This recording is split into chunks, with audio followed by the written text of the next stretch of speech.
물론 모든 운동이 배탈남에 도움이 되는 건 아니에요. 웨이트 트레이닝에서도 뭐 드랍셋이라든지 그 다음에 강도가 높고 세트 간의 휴식 시간이 짧은 그런 내가 트레이닝 방법을 한다. 그러면 이 베타알란이 도움이 될 수가 있다라는 거예요. 베타알란이 정말 도움이 될 수 있는 운동이 어떤 것들이 있어요?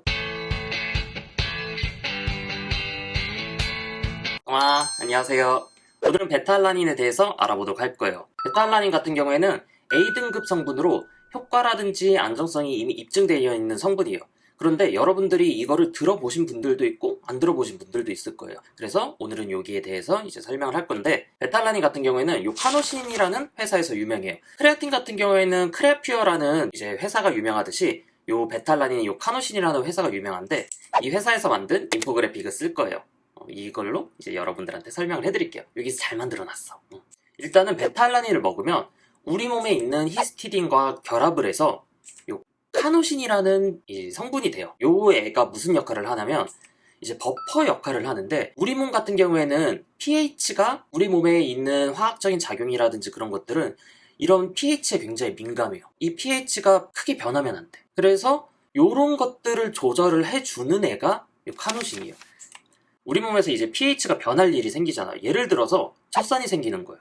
운동을 해서 젖산이 생겨. 그럼 얘네들이 산성이잖아요. 산성 물질이 생겼을 때 pH가 그러면 떨어지냐? 우리 몸의 산도가 떨어지냐? 어느 정도 떨어지는데 그거를 완충해주는 역할을 하는 게 카노신이에요. 그러면 모든 운동에 도움이 되는가? 젖산이 생기는 모든 운동에 도움이 될 수 있다라고 생각을 할 수도 있어요. 왜냐하면 젖산이 생겨서 우리 몸의 pH가 떨어지면 운동 수행 능력에 영향을 줄 수 있으니까. 그런데 꼭 그렇지만은 않아요. 도움이 되는 운동 시간이라고 해서 보통 이제 거기에 적혀 있어요. 도움이 되는 운동 시간. 그래서 뭐 1분에서 4분 사이의 운동에서 도움이 될 수 있다. 크레아틴도 마찬가지였죠. 뭐 크레아틴이 짧은 시간의 운동에서 도움이 될 수 있다라고 얘기를 했잖아요. 베타알라닌도 1분에서 4분. 근데 이거 왜 이렇게 애매한 시간이지? 근데 이거를 생각을 해보면 그래요. 1분 같은 경우에는 운동 시간이 너무 짧은 거예요. 그래서 젖산이 생겼는데 얘가 근육에 영향을 주기에는 그 시간이라든지 젖산이 생긴 그 양이라든지 그런 것들이 너무 적은 거예요. 1분 이하는. 그리고 4분 이상은 운동 시간이 너무 길어서 젖산이 생기긴 생겨요. 근데 그렇게 많이 안 생기는 거예요. 그리고 어느 정도 운동을 길게 한다라는 거잖아요. 이미 지구성에 대한 내성이 있는 거예요. 그래서 운동 시간이 길면 길수록 긴 운동 같은 경우에는 젖산에 대한 피로도가 적어요. 물론 얘네들이 4분 이상은 무조건 효과가 없어.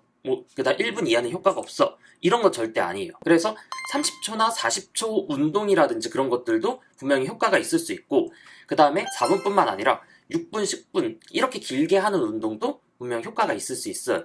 그리고 더 정확하게 얘기를 해서 베타알라닌이 도움이 안 되는 운동, 대표적으로 파워리프팅 형태의 운동, 보통 5곱하기5 굉장히 짧게 운동을 하죠. 그리고 세트 간 휴식 시간이 길어요. 그러니까 이 운동 같은 경우에는 결국에는 중량이라든지 무게를 치는 거를 가장 이제 중요하게 생각을 하잖아요.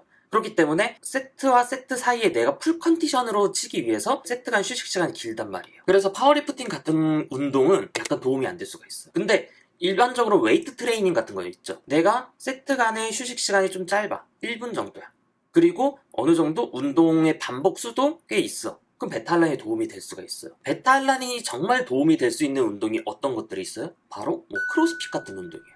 그러니까 굉장히 격렬하고 템포도 굉장히 짧고, 그리고 반복 횟수도 굉장히 높고 운동 강도도 높고, 요런 운동이 베타알라닌이 도움이 될 수가 있는 운동이죠. 내 몸에 젖산이라든지 그런 것들이 많이 생기는 그런 운동. 물론 모든 운동이 다 이제 베타알라닌이 도움이 되는 건 아니에요. 웨이트 트레이닝에서도 뭐 드랍셋이라든지 그 다음에 강도가 높고 세트 간의 휴식 시간이 짧은 그런 내가 트레이닝 방법을 한다. 보디빌딩이라든지 웨이트 트레이닝을 하면, 혹은 다른 운동을 하면서, 그러면 이 베타알라닌이 도움이 될 수가 있다라는 거예요. 그러면 그 다음으로 이제 알아야 되는 게 베타알라닌 섭취량이죠. 어떻게 먹어야 되는지 그거를 알아야죠. 여기에 대해서 이야기가 많아요. 그러니까 옛날에는 그 클래식한 방법, 몸에 베타알라닌을 채우는 거예요. 얘도 크레아틴이랑 비슷해요. 베타알라닌이나 크레아틴 같은 경우에는 옛날에는 운동 전에 먹었어요. 운동 전에 먹어서 얘를 이제 운동 전에 먹으니까 뭔가 운동할 때 바로 효과가 있을 것이다 라고 생각을 했는데 그게 아니에요. 얘도 내 몸의 카노신 보유량을 늘려주는 게 목적이란 말이에요. 그래서 이 로딩기를 거치는 거예요. 3.2g씩 8주 혹은 6.4g씩 4주 이렇게 먹은 다음에 그 다음에 조금씩 먹어요. 1.2g씩 이렇게 했었는데, 이후에 다른 논문이 나온 거예요. 근데 이것도 물론 가설이에요, 여러분들. 이것도 가설이긴 한데 최대 효과가 있다. 크레아틴 같은 경우에는 포화치가 있어요. 근육에 포화치가 있어. 그래서 어느 정도 이상 먹었을 때 더 이상 이제 증가는 안 하는데, 베타알라닌 같은 경우에는 꾸준히 먹으면 먹을수록 계속 증가를 해요. 물론 이게 그 속도로 계속 증가를 하는 건 아니고 점점 증가하는 그 양 자체는 줄어들어요. 그래서 베타알라닌을 꾸준히 먹었을 때 이 효과가 점점 커지니까 이거를 전체적으로 좀 크게 봤을 때 이거를 학자들이 계산을 한 거예요. 한 1000g에서 1500g 정도 이제 먹어주는 게 좋다. 1000에서 1500g? 그럼 요걸 언제 이렇게 다 먹어? 라고 하는데, 사실 우리가 만약에 1년에서 뭐 300일 정도 운동을 한다고 하면 하루에 3g씩 먹어주면 돼요. 하루에 3g씩 먹어주면 되고, 분명 부스터 안에도 베탈라닌이 조금씩 들어있어요. 예를 들어 노익스 같은 경우에 1.8g 정도 들어있죠? 그렇게 들어있기 때문에 내가 만약에 좀 더 추가적으로 먹는다거나, 참고로 이거는 이따가 말할 걸 그랬나? 지금 말하죠. 노익스 같은 경우에도 조금씩 들어있어요. 부스터 같은 경우에도 우리가 프리워크아웃 부스터 같은 제품에도 조금씩 들어있는데, 옛날 제품들 같은 경우에는 조금밖에 안 들어가 있어요. 한 1.8g, 1.2g 그렇게 들어있는데, 요즘 나오는 부스터 제품들 같은 경우에는 좀 이 베타알라닌에 대한 섭취량이 좀 더 늘어났어요. 뭐 2.4g인지 뭐 3.2g이라든지 그런 식으로 조금 더 많이 들어가 있는 제품들도 많이 나오고 있어요. 그래서 여러분들이 만약에 이렇게 누적 효과를 누리고 싶다. 근데 물론 이것도 가설이에요. 비용적인 부분, 그 다음에 번거로움이 있어요. 왜냐면 베탈라닌을 한 번에 많이 먹었을 때 조금 그 따끔거림이라든지 불쾌함이 있을 수 있단 말이에요.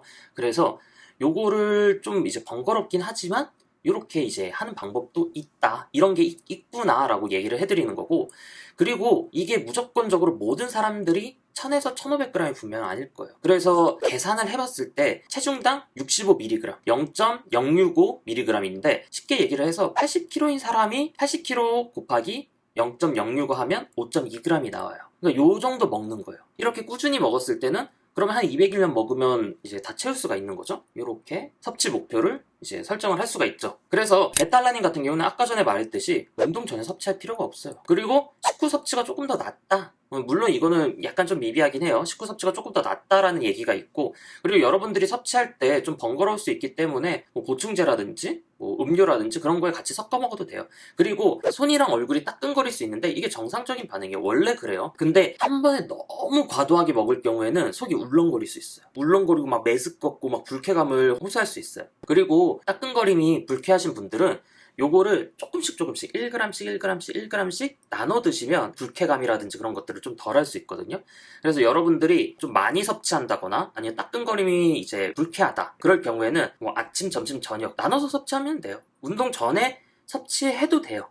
섭취해도 되고 뭐 식후에 섭취하는 게 조금 더 낫지만 그래서 나눠서 섭취를 하면 도움이 된다. 그리고 약간 여담이에요.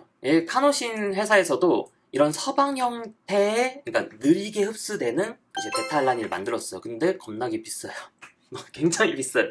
이게 요 베타알라닌의 장점이 뭐냐면 아까도 말했듯이 그런 따끔거림이라든지 불쾌함이 얘는 없어요. 왜냐면 느리게 흡수가 되니까. 얘 같은 경우에는 우리 몸에 계속 카노신을 꾸준히 공급을 해줘서 보유량이라든지 그런 것들이 잘 늘어나긴 늘어나는데, 얘를 취급하는 회사도 별로 없고 가격이 좀 비싸요. 그냥 이런 것들이 있구나. 지금은 여담 시간, 여담. 그리고 또 재밌는 이야기로 이 카노신이라는 회사가 글로벌 특허를 20개나 가지고 있어요. 그리고 우리나라에서도 특허를 2개나 보유를 하고 있어요. 특허를 2개나 가지고 있는데 우리나라에서는 식품으로 사용을 할 수가 없어요.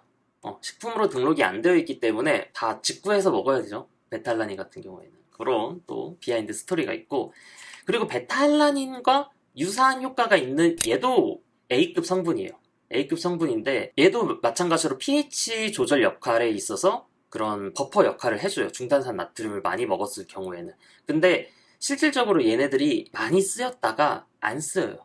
왜냐면 먹어보신 분들은 알아요. 못 먹어요. 엄청 역해요. 메스껍고 역하고, 그 다음에 그런 위장관 트러블이라든지 그런 것들도 굉장히 심해요. 그래서 실제로 우리가 접하기 굉장히 쉽잖아요. 베이킹소다. 근데 쓰는 사람이 없어. 얘가 이제 효과 자체는 높긴 한데 아마 여러분들이 한번 시도해 보시려면 시도해 보세요. 요거 제가 섭취량이라든지 그런 것들 그 동면 중에 운동 도움이 들어가 보면 나와 있거든요. 먹고 후회하지 마세요. 그날 운동 못 할 수 있어요. 그래서 아무튼 얘 같은 경우에는 아까도 말했듯이 그런 버퍼 역할을 해주는 효과라서 베타알라닌이랑 같이 먹으면 뭐 더 좋다 그런 이야기는 있는데 사실상 사용하기 어려운 이제 그런 보충제죠. 오늘은 베타알라닌에 대해서 알아봤고요. 이제 A등급 성분은 웬만해선 다 얘기를 했어요. 남은 게 이제 글리세롤이랑 니트레이트, 비트주스 있는데 그 부분도 이제 진행을 해서 마무리를 하도록 할게요. 네, 오늘은 여기까지입니다. 똥빠.